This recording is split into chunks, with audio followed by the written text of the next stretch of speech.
અમરેલી જિલ્લા પંચાયત ખાતે મહારક્તદાન કેમ્પ યોજાયો હતો। રક્તદાન મહાદાન અંતર્ગત 115 યુનિટ બ્લડ એકત્ર થયું હતું। જિલ્લા પંચાયતના પ્રમુખ અને સાંસદ ભરતભાઈ સુતરિયા તેમજ વિધાનસભાના નાયબ મુખ્ય દંડક કૌશિકભાઈ વેકરિયાની પ્રેરક ઉપસ્થિતિ રહી હતી।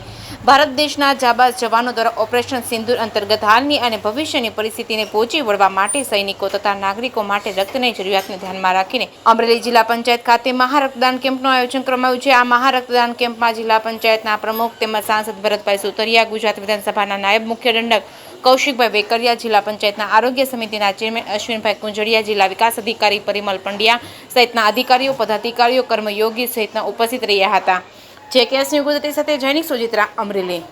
આજરોજ તારીખ 16/5 રોજ અમરેલી જિલ્લા પંચાયત ખાતે આરોગ્ય શાખા અને જિલ્લા પંચાયતના ઉપક્રમે એક બ્લડ ડોનેશન કેમ્પનું આયોજન કરવામાં આવ્યું છે। જે યુદ્ધની પરિસ્થિતિ નિર્માણ થઈ હતી એના અનુસંધાને સરકારશ્રી દ્વારા પણ એક અમને સૂચના આપવામાં આવી હતી કે બ્લડ ડોનેશન કેમ્પ આયોજન કરવામાં આવે કે જે કોઈ આવી પરિસ્થિતિને પહોંચી વળવા માટે આપણે જરૂરિયાત ઊભી થાય તો આપણે પૂરતા પ્રમાણમાં બ્લડ અવેલેબલ હોય। બીજું રૂટીનલી જે સગર્ભા માતાઓ અથવા તો એન્ટીનેટલ હોય, પોસ્ટનેટલ હોય એમાં ઘણીવાર જરૂર પડતી હોય છે, ઓપરેશનમાં જરૂર પડતી હોય છે। એટલે બ્લડ ડોનેશન કેમ્પ દ્વારા જો પૂરતા પ્રમાણમાં બ્લડ આપણી પાસે હોય તો ઘણી બધી જગ્યાએ આ ઉપયોગી અને ઇમરજન્સીમાં ઉપયોગમાં લેવાતું હોય છે। એના માટે સરકારશ્રીની અપીલ હતી એ બંનેના અનુસંધાને જિલ્લા પંચાયત ખાતે આજે બ્લડ ડોનેશન કેમ્પ સવારે 9 વાગ્યાથી આપણે શરૂ કર્યો છે અને એમાં ઉદઘાટનમાં માનનીય ઉપદંડક શ્રી કૌશિકભાઈ વેકરિયા સાહેબ, ભરતભાઈ સુતરિયા સાહેબ, આપણા જિલ્લા પંચાયતના વડા ડીડીઓ સાહેબ પણ ઉપસ્થિત હતા। બ્લડ ડોનેશન કેમ્પ એમના ઉપસ્થિતિમાં